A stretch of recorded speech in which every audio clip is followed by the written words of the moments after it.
Madame, monsieur, bonsoir. Merci de nous rejoindre à Canal Algérie. Nouveau numéro de questions d'actu qui se penche ce soir sur un sujet plus que jamais d'actualité. Il s'agit des transferts sociaux, un sujet que nous abordons une deuxième fois cette saison, un dossier qualifié de sensible de par sa triple dimension sociale, politique et économique. Alors, dans la loi de finances pour l'exercice 2017, rien n'a changé. L'État, en dépit de la baisse drastique de ses revenus, continue de supporter la charge des transferts sociaux qui constituent plus de 24% du budget, soit 8% du PIB. En revanche, une question mérite d'être posée. Quelle efficacité pour la politique de subvention de l'État face notamment au poids de l'informel et l'absence d'un bon ciblage? Pour en débattre, nous recevons ce soir Monsieur Moustapha Mekidash. Vous êtes vice-président du Conseil national économique et social, le CNES, et économiste également. Merci de m'avoir invité. Merci à vous aussi. Également avec nous, Monsieur Abouhab Djakoun. Vous êtes directeur de publication du quotidien national La Nouvelle République. Merci d'être avec nous ce soir. Et à vos côtés, professeur Mohamed Chérif Ben Mihoub, professeur en économie institutionnelle et en management. Merci d'être avec nous ce soir. Bonsoir. Mais avant d'entamer notre débat, je vous propose ce compte rendu. Il est signé Abdelhalim Maouchi. Malgré une conjoncture financière défavorable, l'État maintient sa politique sociale. Une conjoncture marquée par l'effondrement des prix du baril de pétrole sur les marchés mondiaux depuis maintenant 2 ans. Ainsi, les choix sociaux du gouvernement ont été encore une fois confirmés dans la loi de finances de 2017. Dans ce sens, c'est sur un montant global de 6 883 milliards de dinars mobilisés au profit des dépenses de fonctionnement et d'équipement. Plus de 1630 milliards de dinars sont alloués aux transferts sociaux, ce qui représente près de 24% de la totalité des dépenses engagées par l'État dans la loi de finances de cette année. Ce montant permet en premier lieu la stabilisation des prix des produits de première nécessité. Ainsi, pas moins de 400 milliards de dinars serviront à soutenir les prix des céréales, dans le pain, le lait, le sucre et les huiles alimentaires. Le maintien de la politique de la gratuité de l'accès à la santé à tous les citoyens nécessitera une enveloppe de 330 milliards de dinars en 2017. L'effort de construction de logements sociaux mobilisera de son côté plus de 300 milliards de dinars. Aux subventions directes figure également le soutien des prix de l'eau potable, vient s'ajouter le soutien indirect à l'exemple de celui des prix des carburants, de l'électricité et du gaz naturel. Il y a lieu de noter également l'immense effort financier fait par l'État pour soutenir l'accès gratuit à l'éducation, à l'enseignement supérieur et à la formation professionnelle à plus de 9 millions d'enfants et de jeunes Algériens. Un montant de plus de 1100 milliards de dinars est alloué à ces 3 secteurs par la loi de finances de 2017. Mais le maintien de cette politique sociale devient de plus en plus insoutenable pour la dépense publique. La baisse de moitié des recettes de la fiscalité pétrolière a aggravé le déficit budgétaire du trésor public. Par ailleurs, une part importante des montants alloués aux transferts sociaux profite à l'économie informelle. Pour corriger ces dysfonctionnements, des réflexions ont été engagées par les pouvoirs publics pour proposer une nouvelle approche pour que la politique sociale de l'État profite en priorité aux couches populaires ayant un faible ou un modeste revenu. Chose qui permettrait enfin de réduire le poids de l'économie informelle dans le pays. Alors, on commence avec vous, Dr Moustapha Mekidash. Nous parlons ce soir, encore une fois, de l'efficacité de la politique de subvention de l'État. Aujourd'hui, force est de constater qu'en dépit de toutes ces sommes dépensées, force est de constater qu'il n'y a pas de feedback, notamment de la part de la population concernant tous ces efforts faits par l'État. Est-ce que c'est un problème de communication? Absolument. Moi, je pense qu'il y a un problème de pédagogie aussi. Vous avez bien fait de rappeler en début d'émission que, et j'insiste là-dessus, pour que le message soit clair auprès de nos téléspectateurs, que le soutien des prix de première nécessité est maintenu dans la loi des finances. Il est maintenu jusqu'à la révision de ce que le secteur des finances et le secteur que les pouvoirs publics appellent donc la révision du régime d'aide généralisée pour cibler les ayants droit. Donc on est dans une période de transition budgétaire. Ça c'est clair. Donc vous savez, il ne vous a pas échappé que la loi des finances pour 2017 a ceci de particulier, c'est qu'elle s'inscrit dans une perspective triennale, 2017-2019, avec donc un plafonnement, si vous voulez, des dépenses à 6 800 milliards de dinars. Ce plafonnement donc sur les 3 ans qui viennent, avec des hypothèses de travail qui ont été validées, avec un baril du pétrole à $50. Et donc, on a vu donc avec l'accord de Vienne, auquel l'Algérie a contribué de façon particulière, donc a pu donc rendre valide cette hypothèse. Donc ça, donc nous sommes dans un cadre macro-financier prévisionnel qui est acceptable pour le moment. Ça aurait pu être pire. Alors maintenant, il va falloir donc ouvrir ces chantiers.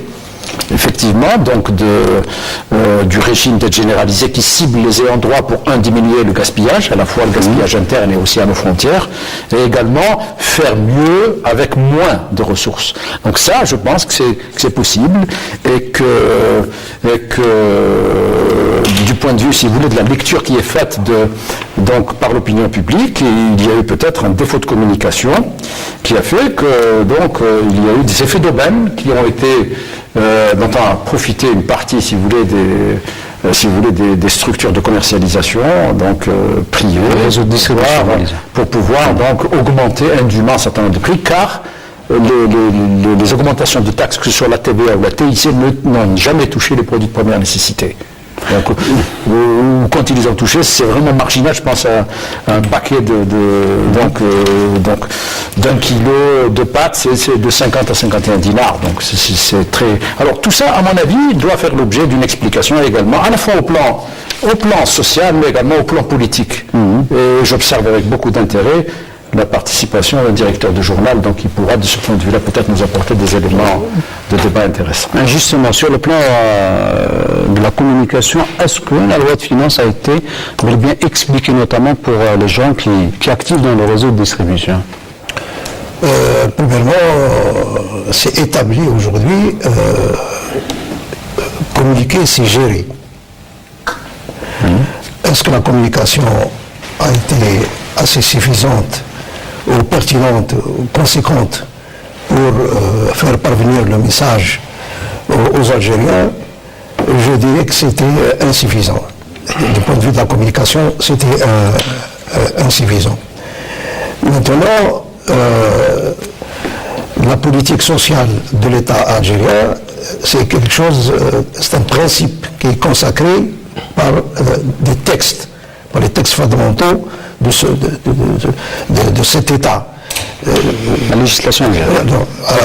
C'est-à-dire, il y a la Constitution qui consacre ce principe, le principe de l'économie à visage social, c'est-à-dire même si c'est un aspect, il y a une libéralisation de l'économie.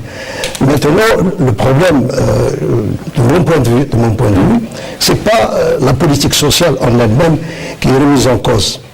C'est aussi notre façon d'organiser le commerce. Probablement, vous allez être surpris quand j'ai dit, quand le commerce était étatisé, c'était mieux. Vous allez dire que je suis un peu nostalgique. Non. À l'époque, il y avait, par exemple, dans chaque quartier, il y avait un souk al-fallah ou un monoprix. Du fait de la privatisation, beaucoup d'autres ont été fermés, sinon récupérés par des institutions financières ou des institutions sociales. Pourquoi je mets l'accent sur ce point-là? Parce que les grandes surfaces constituent une référence concernant les prix. C'est une référence concernant les prix. Aujourd'hui à Alger, qu'est-ce que vous avez comme grandes surfaces? À part 5 ou 6, parce que généralement, les grandes surfaces s'alimentent à la source. À la source. C'est pas comme par exemple les petits épiciers, donc il est obligé de passer par 3 ou 4 intermédiaires. Alors c'est pour ça que je dis que sur le plan d'organisation du commerce, chez nous, on a accusé un retard, c'est-à-dire considérable. Autre chose, une bonne partie des produits sont importés. Parmi eux, c'est-à-dire des produits qui sont liés à la bourse. Je prends le cas par exemple du café, je prends le cas du sucre, je prends le cas par exemple du blé. les prix de ces trois, c'est-à-dire produits que j'ai cités, au plan international, sont quand même à un niveau très bas. On n'arrive pas, personnellement, je n'arrive pas à expliquer pourquoi encore le prix, par exemple, du sucre, par exemple, même certains, par exemple, produits, des dérivés, par exemple, du blé, comme je fais allusion aux pâtes, pourquoi ils sont aussi... Mais ne pensez-vous pas quelque part que les médias ont contribué de près ou de loin à créer un climat un peu de... Je ne pense pas, parce que en pensant libéraliser l'économie, on va faire mieux qu'avant. Alors que, je suis désolé de le dire, avant quand même le commerce était assez organisé, même si c'était... Avant de revenir à cette question de l'informel, parce qu'elle figure un peu dans notre conducteur de l'émission, on reste un peu avec M. Benmirhoub, toujours à propos de communication. Pensez-vous qu'il y a eu un défaut de communication ? D'autant plus que l'État, c'est-à-dire que dépenser 24% du budget pour les transferts sociaux ne pas avoir un feedback. Parce que le débat sur les subventions s'est installé depuis 2015. Ce débat s'est installé en Algérie et malheureusement ce débat n'a pas fait avancer la réflexion sur la définition d'une politique de subvention. On est resté dans c'est beaucoup, c'est peu. Parce que je pense qu'il faut tirer 3 leçons sur la politique de subvention. C'est valable pour l'Algérie dans le monde entier. Tous les pays du monde subventionnent leur économie, leur société, y compris les États-Unis. Je veux dire que c'est un invariant, c'est pas spécifique à l'Algérie. Deuxième leçon, les effets pervers des subventions ne doivent pas être le motif de leur suppression. Il faut chercher un peu plus. Il ne faut pas dire je supprime cette subvention parce que les produits s'exportent dans une économie de frontières, etc. Il faut lutter contre les causes plutôt que de ne pas utiliser ce motif pour supprimer les subventions, parce que derrière les subventions, il y a une solidarité nationale, il y a une justice sociale, il y a des ménages en Algérie qui ne peuvent pas vivre sans ces subventions. Donc peut-être il faut nuancer plutôt que de tirer sur les subventions parce que il y a quelques trabendistes qui font transférer les marchandises vers d'autres pays. Troisième leçon, le retrait même relatif des subventions doit être graduel. Donc si on met en place ces 3 leçons qu'on tire de toute politique de subvention, le débat peut être serein et apaisé, c'est-à-dire poser les termes du débat. Aujourd'hui, la question qui est posée n'est pas dans le volume des subventions, mais dans l'impact de subventions. C'est ça la question principale, parce que c'est de l'argent public qui est alloué sous forme de pouvoir d'achat. Donc il y a un impact économique. C'est grâce à ces subventions que beaucoup de secteurs fonctionnent aujourd'hui. Ce pouvoir d'achat, justement, il semble que ce pouvoir d'achat, on peut le constater dans les marchés, que ce pouvoir d'achat se détériore en dépit de ces transferts sociaux qui sont... C'est pas la faute des subventions. Je reviens à cette question fondamentale. Et on a noté, dans les pays en transition, un lien très fort, un lien fonctionnel entre les subventions et l'économie informelle. Ça, je pense que c'est une question centrale. On subventionne, mais malgré les subventions, le pouvoir d'achat s'érode de plus en plus. Là, on se pose la question, et pour l'Algérie en particulier, nous ne sommes ni dans une économie de marché, ni dans une économie administrée, comme vient de l'évoquer, c'est Johnson, ou monopolisée, chacun utilise les qualificatifs qu'il veut. Nous sommes dans une situation, comme disent les latinistes, sui generis. Un pied dans l'économie de marché, un pied dans l'ancien système de gestion administrative. Une phase de transition. Et une économie ne peut être efficace que si son modèle de régulation est entier. Une économie de marché, c'est un tout, on ne prend pas un bout et on laisse le reste. Si on résume un peu vos propos, il faut des préalables à un bon fonctionnement d'une politique de subvention, notamment la lutte contre l'informel. Et d'abord l'organisation des marchés, je crois que donc vous avez bien fait d'insister sur ça et de faire un peu le parallèle. entre l'organisation des marchés administrés qui a existé, qui a fonctionné d'une certaine manière, avec une certaine efficacité, et la situation dans laquelle nous sommes actuellement, dans laquelle, je regrette de le dire, mais peu de progrès ont été faits dans l'organisation des marchés, leur transparence, la symétrie de l'information, comme le disent les économistes. Je veux dire, ce qui s'est passé sur la loi des finances, c'est parce que à la fois les ménages, les salariés n'ont pas toute l'information sur les taxes, donc il y a une asymétrie d'information qui a faussé les choses. Donc ce que je veux dire, c'est que l'organisation des marchés est importante. Abdelrahman a fait tout à l'heure allusion donc à la grande distribution. On n'a pas progressé en matière, c'était l'un des objectifs qui était fixé. Pourquoi? Parce que la grande distribution, donne, si vous voulez, des marqueurs de prix pour un certain nombre de produits. Bien sûr. Et nous n'avons pas réussi, malgré tout ce qui a été dit, à faire avancer un réseau de grandes surfaces qui couvre l'essentiel des grandes villes et qui puisse alerter et donner donc à l'opinion publique un peu les niveaux généraux des prix. Ça n'existe pas. Donc, donc ce qui fait que l'informel prospère là-dessus. Ça, c'est l'autre élément, à mon avis, qui a pu faire augmenter un certain nombre de prix, car même si au plan international, si vous voulez, l'inflation n'est pas élevée et que les niveaux des prix des grands produits, notamment agroalimentaires qu'on importe, n'a pas augmenté, il reste que nous avons dévalué fortement. Et que ça a un impact sur les prix. C'est-à-dire que ce qui a été gagné en termes de prix au plan international est effacé un peu, en quelque sorte, par la dévaluation qu'a subi le dinar, qui était une réponse à la crise budgétaire forte, au choc externe que nous subissons depuis juin 2014. Donc, ce sont des éléments, à mon avis, qu'il faut noter.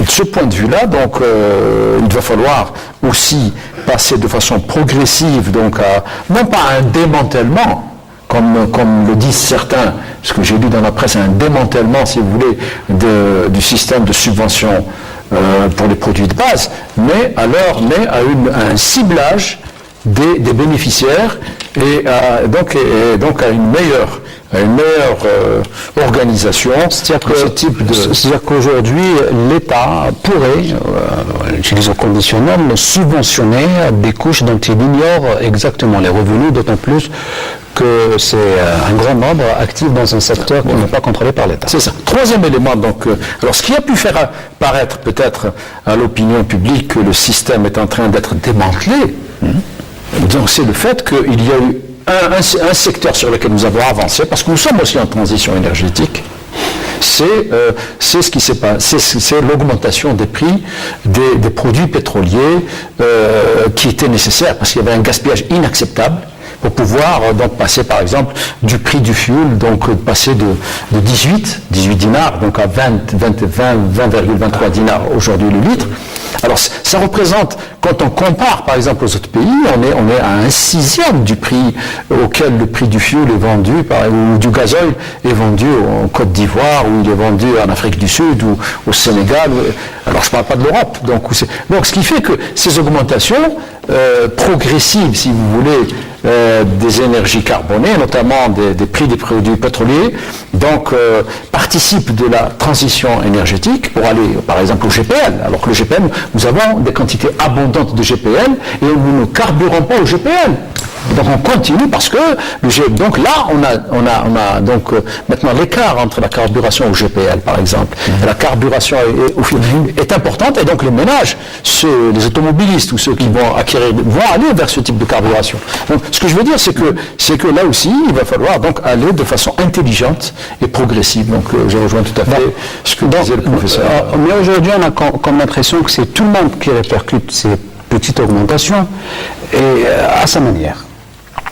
Là est le problème aujourd'hui, c'est-à-dire qu'il n'y a pas un contrôle efficient des marchés. Oui, d'abord, tu veux intervenir. C'est-à-dire, pour continuer dans la même lancée de l'intervention précédente, déjà, comme je dis, on n'a pas su organiser jusqu'à maintenant le commerce. Déjà, si par exemple on comptabilise le nombre de marchés, par exemple de gros, c'est peu. Il n'y a pas de marché, par exemple, de détail. chez nous. Il n'y a pas de, par exemple, les fruits et légumes, il n'y a pas de marché de détail. Alors qu'il y a des Algériens, des privés algériens qui veulent lancer dans cette entreprise, dans cette aventure. Alors qu'ils ne sont pas aidés. Ils veulent bien, par exemple, constituer des marchés de détail où un Algérien peut aller acheter. Et pour eux, c'est d'aller carrément, c'est-à-dire s'alimenter à la source.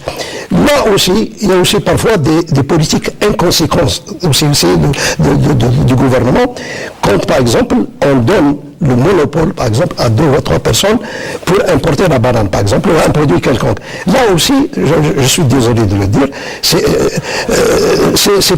pas judicieux, parce qu'on connaît, c'est-à-dire les effets néfastes de tout monopole. Alors que même le monopole dans les pays, dans les systèmes les plus capitalistes, sont bannis, sont interdits. La question aussi, qui se pose aujourd'hui, pourquoi, malgré l'augmentation des prix, l'Algérien achète? C'est ça aussi qui est... C'est ça Mais est-ce qu'il a le choix, justement? Non, il a le choix. Et moi, je dis pourquoi il a le choix. S'il n'y a pas à la base un pouvoir d'achat, il ne l'aurait jamais fait. Pourquoi? Si on prend par exemple la fonction publique, la plupart, une bonne partie, ils ont 2 à 3 emplois, notamment dans le secteur de l'enseignement et le secteur de la santé, et un peu l'administration. Autre chose, il y a la solidarité familiale qui joue encore chez nous. Vous avez 3 à 4 salaires par famille. Autre chose, pendant toute cette période, les Algériens ont épargné. Oui. Donc, maintenant, on culpabilise peut-être l'État à ne pas agir, mais aussi, est-ce que le citoyen aussi s'organise pour défendre aussi son pouvoir d'achat? Est-ce que, par exemple, il ne boycotte pas certains produits qui sont chers? Pourquoi il ne le fait pas?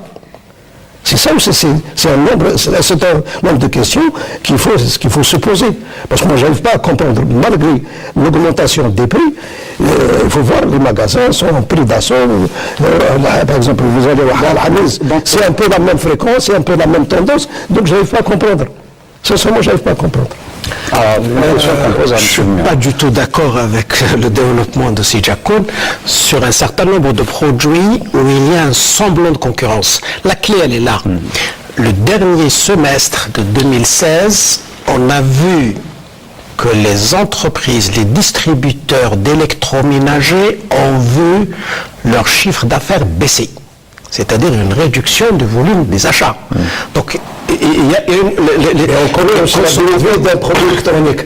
Non, c'est-à-dire, on ne renouvelle pas ces produits comme ça, souvent. Pendant 10 ans, on avait une croissance, surtout avec l'équipement de logement. Ah non, l'équipement de logement, au contraire, le taux de croissance va continuer. C'est-à-dire que le consommateur algérien commence à sélectionner les produits sur lesquels il va commencer à faire des rationnements. Il n'est pas encore arrivé aux bananes ou aux patates, c'est vrai. Mais il a commencé à faire de la sélection sur un certain nombre de produits. Il a commencé par les équipements. Parce qu'il n'y a pas une concurrence. Le problème, il est là. Deuxième question qui est posée aujourd'hui, beaucoup de gens pensent qu'en allant vers le ciblage des subventions, je pense que c'est la question que vous voulez nous poser, le ciblage dans une économie comme celle de l'Algérie, une économie désorganisée, une économie complètement désarticulée, où la régulation par le pouvoir public ne peut couvrir au mieux que le 1/3 de l'activité économique. Je vais prendre des chiffres. Si on prend le PIB algérien, 180 milliards de dollars les 2 dernières années, vous enlevez les 30%, les 30 milliards de subventions hors marché. Ce qui reste, si on prend l'activité informelle, 30-40% estimé, parce qu'on n'a pas de données, ce qui nous reste de la production nationale, la part du PIB, à peu près 40%, 30 à 40%, qui est formelle. Et celle qui est formelle, elle n'est pas concurrentielle. Donc toutes les politiques de l'État, quand ils prennent une politique, quand ils décident d'une décision de régulation, soit par la TVA, c'est le cas aujourd'hui de la TVA, soit par les politiques de rationnement qu'on veut mettre en place sur la consommation de l'énergie par exemple, les tranches de consommation d'électricité, de gaz, de l'eau, etc., ils ne touchent que 40% du marché, de l'activité économique. 60% lui échappent parce qu'ils sont soit dans les subventions elles-mêmes, en relation entre l'administration et les ménages, soit dans l'informel. Mais aujourd'hui, parler du ciblage, c'est, j'allais dire, impossible. Qui sont les personnes à cibler? En risque. En l'absence de données. Oui, on risque, au nom du ciblage, au nom de la recherche d'une équité sociale, de produire une injustice sociale. C'est-à-dire les gens qui ont les meilleurs revenus de l'Algérie vont se retrouver dans la liste des gens à subventionner. Vous parlez de la couche moyenne, principalement. Non. Ça se distribue sur toutes les strates de la société. C'est l'informel. C'est les revenus qui proviennent de l'informel. Donc quelqu'un, quand il a sa déclaration, il est chômeur, il ne travaille pas. Mais il a un revenu supérieur à celui du professeur de l'université. Parce qu'il est dans le secteur de l'informel. Parce qu'il est dans l'informel, il n'est pas déclaré. Son revenu n'est pas connu. Donc le ciblage aujourd'hui, dans le contexte actuel, si on va dans ce sens, on risque de produire de nouvelles injustices. C'est-à-dire que ce sont encore ceux qui ont les revenus qui vont encore être bénéficiaires de ces subventions. Tu as tout à fait raison, on retrouve ce phénomène pour les logements sociaux. Les logements sociaux étaient censés être dirigés vers ceux des ménages ou des salariés qui ont un niveau de revenu. On s'est retrouvé avec des logements sociaux distribués donc de façon alors, et même dans la politique de l'habitat de façon générale, éradication. Une réponse à la crise, si vous posez la question. Alors, donc ça c'est vraiment une question sensible à mon avis. C'est pour ça peut-être qu'on n'a pas donc que les pouvoirs publics n'ont pas rapidement démantelé ou changé le système donc là il va falloir trouver les solutions. La solution passe par ce que vous avez dit, d'abord par donc l'éradication progressive aussi de l'informel pour justement donc effacer, si vous voulez, pour revenir à la norme. Le deuxième aspect dont on a parlé en off, quand vous m'avez interrogé sur la problématique de cette émission, c'est le fait que progressivement, il faut que le secteur privé produise de la fiscalité hors hydrocarbures pour pouvoir participer de ces équilibres, parce que donc on voit bien que nous sommes en période d'extinction d'un financement par la rente pétrolière de notre système économique. Donc ça aussi, donc c'est un élément dont il faut parler. Mais c'est effectivement très sensible. On ne peut pas ne pas introduire la problématique du secteur informel et des revenus générés par le secteur informel dans cette problématique de ciblage. Vous posez la question en privé, par exemple, je vais vous dire que subventionner à hauteur de 24% du budget de l'État les couches les plus défavorisées, c'est pas une solution aussi. Mais ils ne vous disent pas, lui, ce qu'il a comme subvention. Ça ne vous a pas échappé que dans la loi des finances. Donc, on a, par exemple, contrairement à une idée répandue, par exemple, l'IBS à 19%. Vous allez au Sénégal, champion du libéralisme, le secteur privé paye 33% d'IBS. C'est ça les réalités. Ce que je veux dire, c'est que quand on voit par exemple toutes les aides qui sont données donc, pour l'émergence d'une politique, c'est une politique de l'offre, l'émergence du secteur privé, par exemple pour le montage des véhicules, donc, qui va être fait, donc c'est les éléments intrants dans ce montage des véhicules est dispensé de la TVA, est dispensé donc d'un certain nombre de taxes notamment et également douanières, et donc et participe, si vous voulez, alors tous ces éléments font partie aussi des politiques proactives des pouvoirs publics pour faire émerger un secteur privé productif. Ça aussi, il faut qu'on en parle. Oui, c'est toute la question il y a des subventions budgétaires qui sont dans le budget de l'État et qu'on donne directement ou indirectement à des personnes. Il y a les subventions fiscales, c'est-à-dire le manque à gagner par le trésor. Si jamais l'État et les subventions implicites. Donc, si on veut discuter, débattre des subventions, c'est mettre tout dans le panier et discuter. Parce qu'aujourd'hui, on ne voit que les subventions budgétaires. C'est insuffisant, parce que le principal poste de subvention, qui n'est pas dans le budget, et qui représente quelque chose comme, c'est plus de 10 milliards de dollars, c'est les subventions de l'énergie. Ils ne sont pas budgétisés pourtant. Mais c'est le manque à gagner de Sonatrach et de Naftal. Aujourd'hui, si... le gaz qui ne peut pas réaliser ses investissements. Aujourd'hui, le prix du carburant en Algérie, au tarif actuel, au prix actuel du pétrole, c'est 70 dinars. Aujourd'hui, 70 dinars le carburant. Bon, la moyenne, le diesel un peu moins, le super un peu plus, c'est autour de 70 dinars. Donc on est très loin du prix, du coût de production de ces carburants. Et pourtant, c'est pas dans le budget. Pour le pouvoir d'achat, pris à 70 dinars, comme vous dites. Là, la problématique, c'est-à-dire qu'aujourd'hui, quand il y a une augmentation dans les taxes, ça se répercute automatiquement et systématiquement. Mais il y a des solutions alternatives. Les solutions alternatives, par exemple, pour le modèle de consommation énergétique. Est-il normal qu'en Algérie, qui est un pays qui a des quantités, qui produit du GPL, et qui quelquefois n'arrive pas à le vendre à des taux intéressants donc sur les marchés internationaux, notre parc automobile, donc n'utilise que très peu, que marginalement, le GPL comme carburant. Et c'est pour ça qu'il faut faire, si vous voulez, un différentiel de sorte que le comportement rationnel de l'automobiliste va consister maintenant à shifter sur le GPL. Donc ça c'est un élément donc, que doit et la nouvelle fiscalité, notamment la taxe sur les produits pétroliers maintenant, a été pour la loi des finances 2017, à mon avis, je pense que c'est positif, a été donc mise en œuvre dans ce sens-là, de sorte à rendre, si vous voulez, l'utilisation du GPL donc pour l'automobiliste comme étant incitatif. Mais qu'est-ce qui fait qu'aujourd'hui un citoyen qui se plaint du pouvoir d'achat préfère acheter une voiture qui coûte cher et qui fonctionne au diesel? Parce que le diesel avait un prix très bas. Vous avez été, là je cite toujours cet exemple, allez à la place des Martyrs, à la gare routière. Les bus, le moteur il est en marche. Il n'était pas parce que le prix du diesel est anormalement bas. C'est ça qui fait que... Et maintenant, donc, depuis un an, il ne vous a pas échappé qu'on a corrigé, on continue de corriger, et c'est une tendance qui va amener donc maintenant ceux qui disposent d'un véhicule ou ceux qui vont acheter un véhicule à aller vers une carburation au GPL. Mieux encore, nous n'avons pas mis en place, lorsque pendant quelques années on a laissé le système des concessionnaires faire n'importe quoi, les importations de véhicules ne sont même pas aux normes européennes du point de vue de la consommation. Y compris donc de super et d'essence et du diesel. Donc, ce que je veux dire, c'est qu'il faut corriger tout ça parce que maintenant, il faut que pour le consommateur, si vous voulez, l'achat de produits pétroliers pour son véhicule en particulier a un coût. De même que pour les climatiseurs et pour l'électricité.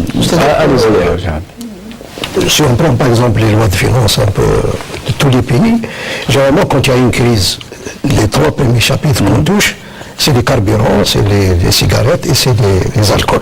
Donc ce n'est pas une technique qui est uniquement utilisée par l'Algérie, c'est-à-dire qu'on n'a pas rénové en la matière, ça il faut le dire.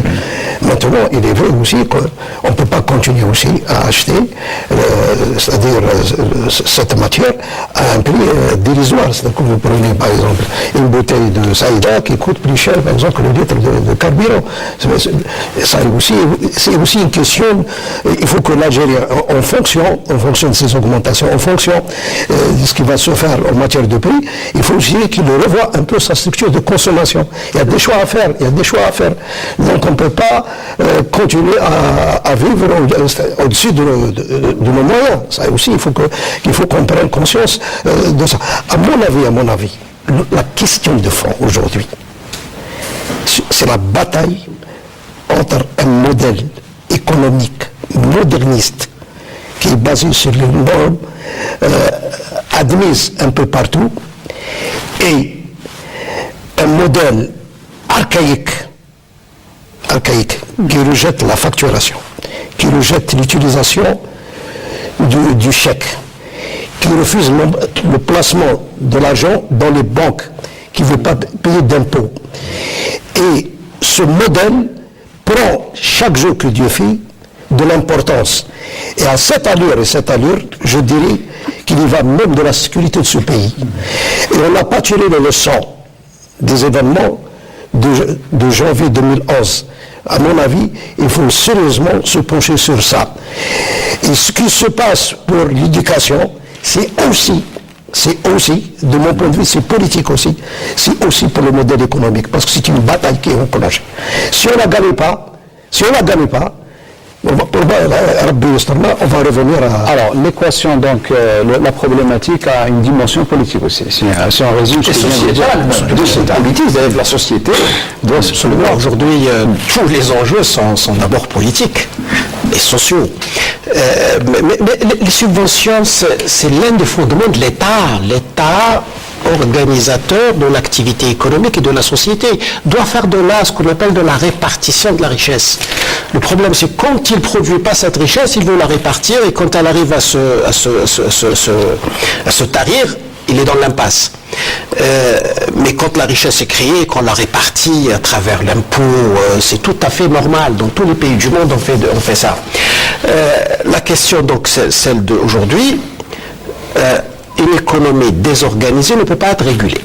Ça, c'est la première question. Il faut mettre de l'ordre dans l'économie. L'informel prend le dessus. Et si l'informel prend le dessus, l'État ne régule qu'une partie de l'économie. Donc, il n'a pas un impact sérieux. Je reviens un peu à cette question de l'énergie. Parce qu'on dit, si on augmente les carburants, parce que moi, je suis pour augmenter un peu plus les carburants. C'est peu. Aujourd'hui, c'est trop peu encore. Les transports publics, les taxilleurs. Mais il y a une technique pour ça. Oui, monsieur, les carburants ont augmenté. Vous avez droit éventuellement à un remboursement, mais moyennant une déclaration. Tout à fait. Vous avez fait un chiffre d'affaires. Déclarez votre chiffre d'affaires et je vous rembourse la partie carburant. Tout à fait. Le carburant est estimé, par exemple, 20% du chiffre d'affaires. Et à ce moment-là, j'ai une base. Ça, c'est un peu dans la théorie. Est-ce que dans la pratique, c'est de la pratique, là. C'est pratique. Ah non, vous avez un bus, vous avez une technique de transport, vous êtes un transporteur. Déclarez-moi combien vous avez fait de chiffre d'affaires, vous payez vos impôts et je vous rembourse la compensation pour ne pas augmenter les tarifs. Mais c'est déclaratif, c'est transparent, il faut oser le faire. Non, c'est tout à fait normal, on peut le faire sans grande difficulté. Mais ce faisant, et il a tout à fait raison, ce faisant, il rend transparent le niveau de son activité et donc de la fiscalité qu'il va devoir payer. Donc il doit devoir arbitrer entre les choses. Je reviens sur un autre aspect, le logement. Vous savez qu'on est le seul pays au monde, je pense, le seul pays, un service public, ça s'appelle service public, ça veut dire l'usage d'un bien public. C'est user, et non pas s'approprier. Nous, on donne un patrimoine à quelqu'un. Ce n'est pas un service public. Pourquoi vous donnez un patrimoine à quelqu'un? L'Algérien, si c'est dans la Constitution droit au logement, je le loge, moyennant un loyer, en fonction de son revenu. Mais je ne lui donne pas un patrimoine dont il va disposer et qu'il va fructifier au nom de quelle règle, de quelle justice je donne un patrimoine à quelqu'un. Si je donne un patrimoine à quelqu'un, dans ce cas, je n'ai pas besoin de critères, je donne à tous les Algériens. Parce que ce n'est pas un service public, ce n'est pas un droit au logement. Le droit au logement, c'est un logement, vous payez un loyer. Maintenant, si vous voulez accéder à la propriété, l'État peut mettre en place des politiques d'accession à la propriété, en bonifiant les taux d'intérêt, etc. Mais nous sommes le seul pays au monde qui donne un patrimoine à quelqu'un au nom de la justice sociale, parce qu'il n'a pas de revenus, parce qu'il habite dans un bidonville, parce qu'on lui donne un patrimoine. C'est injuste, éthiquement inacceptable. Il a le droit d'être logé, mais n'a pas le droit de prendre un patrimoine, un bien public, pour lui tout seul, privatif. Parce qu'un logement qui appartient à la collectivité, une fois que lui aura un revenu qui lui permet d'accéder à la propriété, il le cède à celui qui vient après lui. Mais imaginez aujourd'hui, est-ce qu'on peut maintenir ce rythme de construction de logements encore une année ou deux? C'est impossible, intenable. Et donc, les générations qui vont venir n'auront pas de logement public. Et ceux-là, entre-temps, ils se sont enrichis. Mais est-ce qu'on n'a pas inculqué à l'Algérien, justement, cette culture de ce rapport instinctif à un moment donné, il faut expliquer tout ça. À un moment donné, on est dans le nouveau modèle de croissance tel qu'il a été. On est dans une transition budgétaire, une transition économique, et on est dans un système qu'on ne peut plus financer, tel qu'il a été, tel qu'il a fonctionné avant. Moi, je voudrais revenir juste à ce qu'a dit Abdouhab sur l'aspect concernant l'organisation des marchés. et ce qui s'est passé en 2011 avec l'obligation de payer au-dessus de 500 000 dinars par chèque. Le paiement de masse. Donc les pouvoirs publics ont reculé parce que c'était dans un contexte de déstabilisation de ce qu'il est appelé le printemps arabe ou le printemps, enfin peu importe.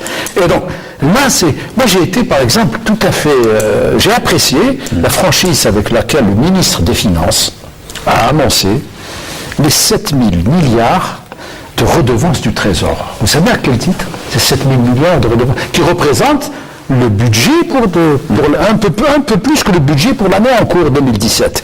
Ces 5 000 milliards de dinars sont des dettes des banques privées qui ont été Khalifa, etc., que finalement le Trésor va devoir payer, et 1 000 milliards de dinars de chèques sans provision.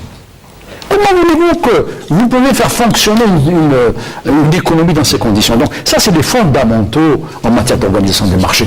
L'utilisation du chèque, la facture, donc effectivement, on peut résoudre les problèmes qu'ont posés les transporteurs privés et publics sur l'augmentation des prix, donc notamment pour les transporteurs, donc en disant, bon, vous nous donnez un relevé de votre activité trimestriel ou annuel, et puis on vous rembourse. Mais ils devront faire l'effort, s'agissant si vous voulez, des transporteurs privés, d'afficher la réalité de leur activité pendant l'année. Et donc, le feront-ils? On le souhaite, en tout cas. Mais est-ce que nous allons justement vers cette modernisation dont vous parlez à propos des banques, cette bancarisation, d'autant plus que plusieurs tentatives, on ne va pas dire elles ont échoué, mais n'ont pas abouti aux résultats escomptés? La bancarisation, c'est un volet de la modernisation de l'économie. Il n'y a pas que ça. Si on veut contrôler l'informel, où est l'argent de l'informel, justement? Non, l'argent de l'informel, il faut organiser les marchés pour que l'informel ait organisé les subventions. C'est ça la question principale aussi, parce que c'est généralement... L'absence de traçabilité de l'argent. Il faut commencer, parce qu'aujourd'hui, je vais vous donner des chiffres, vous allez 50% de l'emploi en Algérie est dans l'informel. C'est l'OMS. C'est officiel, hein, c'est pas 50%. Il y a 12 millions d'Algériens actifs, employés, 6 millions dans l'informel. On risque d'augmenter le chômage si on s'attaque frontalement à l'informel. Il faut organiser l'informel, absolument. Non, je peux vous dire l'importance de ce secteur, il devient dominant, difficile à gérer, à réguler, et donc il faut procéder par étapes. Et par divers biais, par exemple, ce que fait la CNAS. Par segmentation des marchés. Il faut segmenter les marchés. Là où il y a le plus de rente, c'est là où on s'attaque le plus. C'est le marché immobilier aujourd'hui, par exemple. L'argent est dans l'immobilier. Là, il faut s'attaquer à ce marché. Pourquoi il n'y a pas un marché locatif en Algérie? Et l'État doit toujours le de l'ordre en mettant sur le marché une offre immobilière conséquente. Mais il ne faut pas la donner la propriété à des gens qui vont, eux, organiser leur marché parallèle. C'est sur l'énergie. Si on met de l'ordre dans l'énergie, il y a un pan de l'informel qui va se retirer parce qu'il ne pourra pas tenir, parce qu'aujourd'hui, il profite de ces subventions généreuses. Donc, si on met de l'ordre dans des secteurs, on procède par les secteurs les plus j'allais dire, qui sont structurés, qui ont un impact, et puis progressivement, le secteur informel va se retirer. On ne va pas le chasser par la police, ça ne sert à rien. C'est lui qui va se retirer. À partir du moment où il ne trouve pas un intérêt à exercer ses activités, il se retire. Mais progressivement, justement, c'est aider ce secteur informel à se structurer en entreprise, à se structurer par la bancarisation, par exemple. Et là, je pense qu'il y a des modèles en Amérique latine, des modèles qui ont très bien fonctionné. Ça prend du temps, ça peut prendre 10 ans, ça peut prendre 15 ans. Mais quand on engage une politique, il ne faut pas l'annuler l'année suivante. Parce qu'elle n'a pas réussi. Il faut être patient pour organiser la société et l'économie. Donc, il faut continuer. La politique est mise en place, on corrige et on continue. Mais si chaque année on change de dispositif... Mais il n'y a pas uniquement, si vous voulez, l'aspect distribution finale de l'informel. Il y a aussi les hauteurs dominantes de l'informel dont il faut parler. C'est-à-dire les surfacturations. Moi, je pense que nous avons un système de commissaire de compte extrêmement professionnel. qui sont, si vous voulez, qui certifient les comptes, et plus le secteur privé donc s'organise sous forme de société par action, et plus le contrôle de ce point de vue-là est important. Alors, il y a des surfacturations, on n'en parle pas. Donc ils importent, donc il y a donc de l'informel dans le formel. Ça aussi, il va falloir donc s'attaquer. Mais là, les lobbies sont puissants là aussi. Donc il va falloir donc. Alors les lobbies sont puissants. Je m'arrête sur ce. Les lobbies sont puissants. Abouab Djakoun, le problème donc en dépit de toute. Moi, je pense que c'est pas pour moi des subventions sociales, c'est pas. Est-ce qu'aujourd'hui, avec toutes les mesures prises, pensez-vous réellement que les taux se resserrent sur les barres de l'informel? Je ne pense pas. Je ne pense pas. L'informel, déjà, il est alimenté par l'importation. C'est ça. Voilà, il faut le dire. Et comme aussi, c'est-à-dire, si par exemple, je prends le cas, par exemple, de certains produits qui sont entre les mains de trois c'est-à-dire personnes, et là, qui donne les agréments, les autorisations d'agrément, c'est bien les ministères. Donc là aussi, je ne dirais pas qu'il y a une responsabilité directe, probablement il y a une conséquence dans la démarche. Parce que, comme je dis, que c'est l'importation qui alimente l'informel. Je sais de quoi je parle. Aujourd'hui, le gros de l'argent, vous avez dans cette région, c'est connu, où les gens mettent l'argent dans des bunkers ou dans des bâches à eau, c'est connu. Donc il y a une masse d'argent assez importante qui ne passe pas pour le scrut normal de bancaire. Et donc, le système informel s'organise à sa manière en fonction des possibilités que nous donne c'est-à-dire la loi. De mon point de vue, c'est-à-dire la démarche la plus adéquate, c'est comment réduire au maximum l'importation et encourager la production chez nous, c'est-à-dire que le produit soit produit chez nous. C'est ça. Sinon, si on continue à importer dans cette proportion de 60 milliards de dollars, avec aussi, comme en amont, la surfacturation, parce qu'il y a une flux de capitaux considérable, et ça, c'est nuisible à l'économie. Je voudrais juste illustrer ce que vient de dire Abouab sur le ciment. Le ciment, c'est quoi? Le ciment, c'est du calcaire, l'hajar, et de l'énergie et du gaz. Alors qu'on a engagé à partir de l'an 2000 donc un programme considérable de construction de logements, d'infrastructures, etc. Et on importe le ciment. Vous avez vu pendant 10 ans notre trafic à le ciment et des lobbies puissants qui peuvent aller jusqu'à détruire des moyens de production pour amener donc si vous voulez une demande supplémentaire pour pouvoir donc placer les stocks qu'ils auraient fait à des prix de. C'est qu'en 2017 qu'on va être autonome en ciment. Ça c'est un exemple et ça illustre le fait que plus on produit ici, plus on réduit si vous voulez, et plus l'informel donc va se. Je pense que c'est une des solutions. Est-ce que la solution donc pour résumer tout ça aller vers beaucoup plus de protectionnisme de l'économie algérienne? Pourquoi pas? Pourquoi les Américains le font, les Français le font, nous on ne le fait pas? Du moins, c'est un produit stratégique. Je pense que là, c'est un faux problème. Je vais vous dire pourquoi. Parce que quand vous avez mis les dispositions fiscales, je ne parle pas donc des soutiens budgétaires et des soutiens directs, pour pouvoir monter des véhicules en Algérie.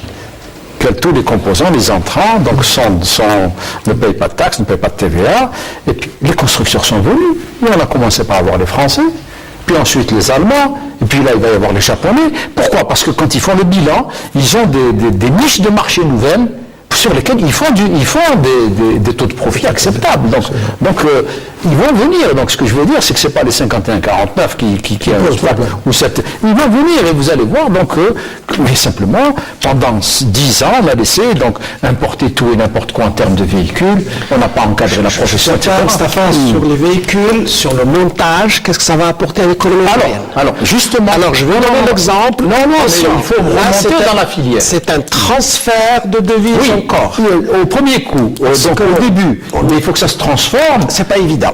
Et il faut que c'est ça l'enjeu du secteur privé. Installer le CKD ne règle pas le problème. Oui, mais ce que je dis, c'est qu'on peut avoir, si vous voulez, des sous-traitants locaux, on peut étudier, donc il faut que la filière puisse remonter absolument dans l'intégration. C'est-à-dire que ça n'a de sens, tu as tout à fait raison, que si cette politique est adossée à une politique industrielle sérieuse, avec la production de pièces de rechange, de composants pour ces véhicules, non pas seulement pour l'usine qui a été faite, mais à l'échelle mondiale, pour le constructeur qui vient vous accompagner dans cette... C'est ça le processus vertueux, c'est cela qu'il faut Si on l'a fait pour le ciment, pourquoi ne pas le faire pour absolument. les produits? Donc il y a c'est différent. C'est l'investissement dans le ciment, non, c'est différent. Le ciment, c'est une erreur stratégique qui date de 30 ans. Absolument. Ce que disait tout à l'heure M. Mekidesh, le ciment, c'est du calcaire et 60% d'énergie entre l'électricité et le gaz. 60% du coût de production. C'est de l'énergie, 40% les autres intrants. On a les deux et on ne l'a pas fait. Justement, maintenant, on a commencé à le faire, mais on n'a pas profité des programmes d'équipement.